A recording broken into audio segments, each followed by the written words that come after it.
Graham Potter could be ousted from his position at West Ham, as a former Hammer could make a surprise late push to become the new manager.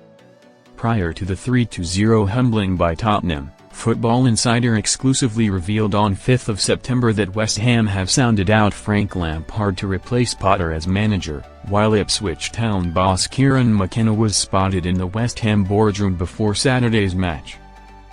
Their doubts over the ex-Chelsea boss's shambolic tenure continue as the West Ham board held a serious conversation with Potter over his future at the club. Former Aston Villa forward Darren Bent has proposed that ex-Wolves manager Gary O'Neill could make a return to his previous club as uncertainty continues for the Irons boss. Speaking on TalkSport, 15 September, the ex-Sunderland frontman highlighted some potential managerial targets to take over in East London. During the conversation, Bent had tipped Nuno Espirito Santo to replace Potter at West Ham after being sacked by Nottingham Forest.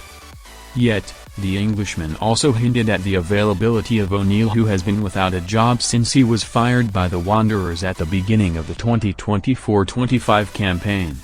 Bent said, "We're fans of Gary O'Neill. Where's he gone? Where's he going to go? Yeah, I mean, he could be in the mix there. He played for West Ham. I think he ticks it, the box." Gary O'Neill disrespected and could be a solid Graham Potter replacement at West Ham.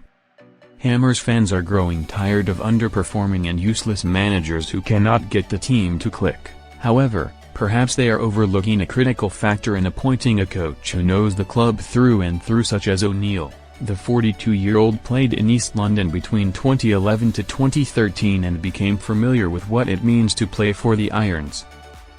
Moreover, during his spell at Bournemouth he managed to turn around the club's poor misfortunes after Scott Parker parted ways with the Cherries in the 2022-23 season.